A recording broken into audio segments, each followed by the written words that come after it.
Que a graça do Senhor Jesus Cristo, o amor de Deus e a comunhão do Espírito Santo estejam no seu coração.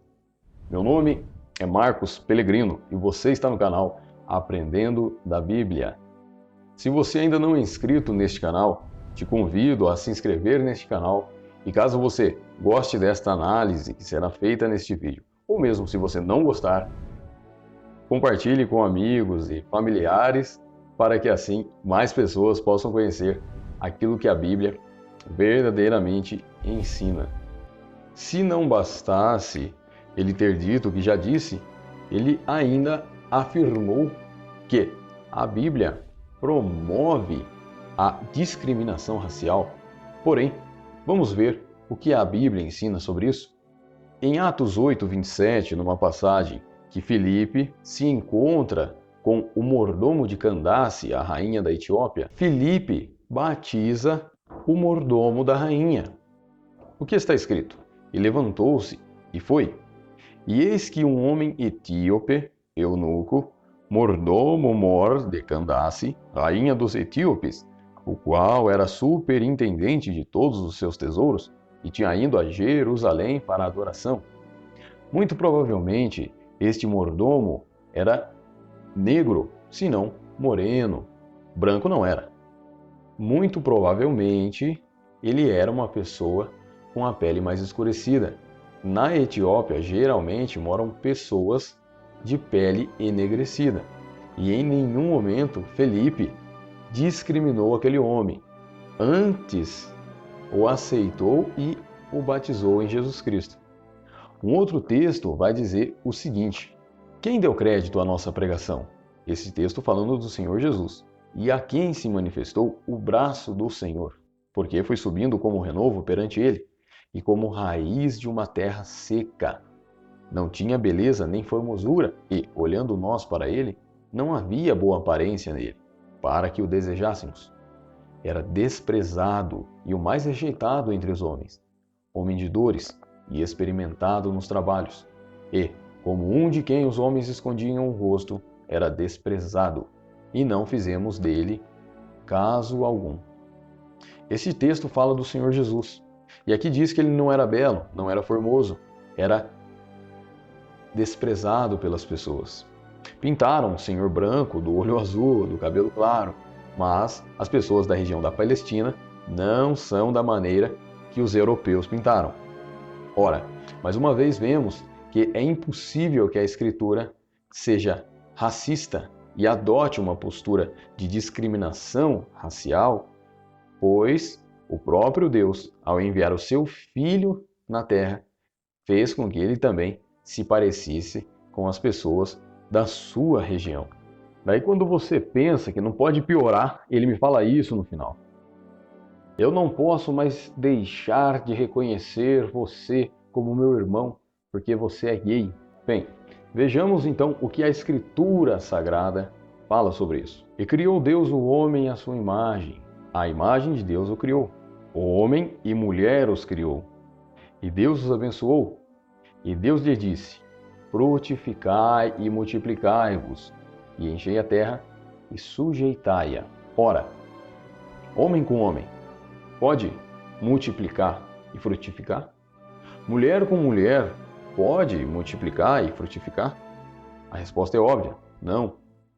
Então, desde o início, esta ordem divina é uma ordem da criação.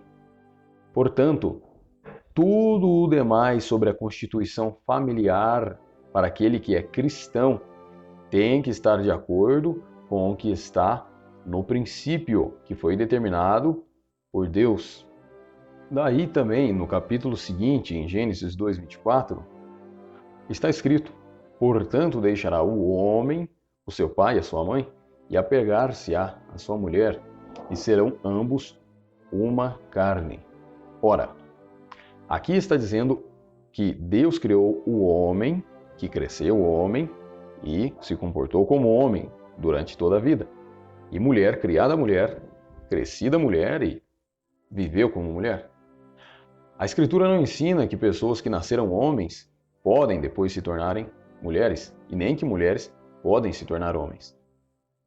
Então, esta é uma determinação desde o início da Bíblia Sagrada. E ele continua dizendo o seguinte, René Kivitz, de enfrentar a questão da homossexualidade, da homoafetividade dos gays que frequentam as nossas comunidades, mas continuam sendo condenados ao inferno por causa de 2 ou 3 textos bíblicos que não foram atualizados. 2 ou 3 textos. Vejamos o que a Escritura ensina sobre isso, desde o Antigo Testamento, passando pelo Novo Testamento. Com homem não te deitarás, como se fosse mulher. A abominação é. Ora, René Kivitz propôs a atualização da Bíblia, porém os apóstolos não atualizaram a Bíblia. O que estava no Antigo Testamento sobre esta questão também perdurou até no Novo. Ainda em Deuteronômio está escrito: não haverá prostituta dentre as filhas de Israel, nem haverá sodomita dentre os filhos de Israel.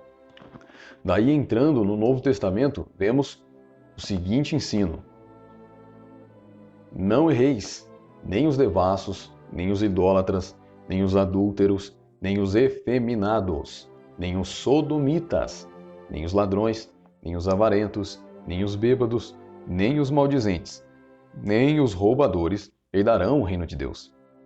No outro texto, em Romanos, ora, ele não disse que tinha que ser atualizado? Pois bem, quando Paulo escreveu aos Romanos, já tinha se passado 1400 anos daquele ensino para o povo de Deuteronômio e Levítico. Só que Paulo não atualizou.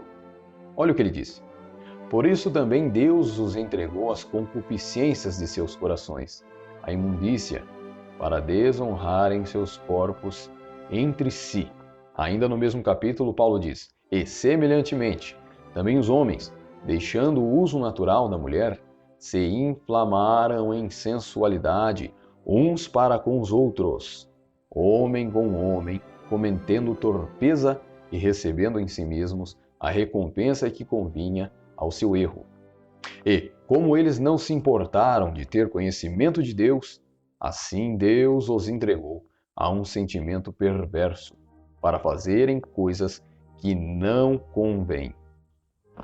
E num tom de ousadia, ou de querendo dizer que está corajoso para pregar a operação do erro, ele disse o seguinte: eu não estou brincando de seguir a Jesus. Eu não estou brincando diante deste livro sagrado. Ora, não está brincando? O que disse então Jesus sobre aquilo mesmo que você falou? Jesus disse aos fariseus. Ele, porém, respondendo, disse-lhes: não tendes lido que aquele que os fez no princípio, macho e fêmea, os fez? E disse: portanto, deixará o homem pai e mãe, e se unirá à sua mulher, e serão 2 numa só carne. Também em Marcos, Jesus repete novamente esse ensino, o Senhor Jesus, dizendo: porém, desde o princípio da criação, Deus os fez macho e fêmea. Por isso deixará o homem a seu pai e a sua mãe, e unir-se-á à sua mulher. E serão os 2 uma só carne. E assim, já não serão 2, mas uma só carne. E Paulo, em Efésios 5,31, repete este mesmo ensino, cerca de 15, 20 anos depois que o Senhor Jesus já havia dado este mesmo ensino. Por isso deixará o homem seu pai e sua mãe, e se unirá à sua mulher, e serão 2 numa carne. É interessante nós notarmos que as pautas progressistas que estão sendo difundidas pelos globalistas, agora também pelo Papa e por tantos líderes dentro das igrejas de tradição protestante, foram todas abraçadas e difundidas por esse René Kivitz. Pois digo a vocês, amados, agora é de mal a pior. Veremos isso nos púlpitos das igrejas, veremos isso dentro das igrejas, porque a palavra tem que se cumprir, que quando o tempo da desolação entrar no santuário, é vindo o tempo da chegada do Senhor. Mas nós não devemos nos conformar com este mundo e nem com as obras que nele há. Antes devemos nos renovar pelo Espírito Santo naquilo que está na sagrada palavra de Deus, porque ela é imutável. Céus e terra passarão, mas a palavra de Deus permanece para sempre. Então, para findar, vou ler para vocês esse texto. Porque não me envergonho do Evangelho de Cristo, pois é o poder de Deus para a salvação de todo aquele que crê, primeiro do judeu e também do grego. Por isso mesmo, do judeu e do grego. Querem dividir a sociedade, dividir para conquistar. Homem contra mulher, feminista contra machista, negro contra branco, gay contra não gay, crianças, filhos contra pais. É isso que Satanás quer, dividir a sociedade. Contudo, Cristo veio para unir. Cristo veio para trazer a salvação. Então, estejamos unidos em espírito, porque todas estas picuinhas que estão sendo ensinadas para dividir a igreja não provém de Deus. Esta foi a análise do vídeo de René Kivitz. Se você gostou, deixe o seu like para dar uma fortalecida no canal. Se você não gostou, você tem todo o direito de dar o seu dislike e compartilhe com amigos e familiares. E não se esqueça de se inscrever no canal, porque assim você não perderá novos vídeos. Que a graça do Senhor Jesus Cristo, o amor de Deus e a comunhão do Espírito Santo estejam no seu coração.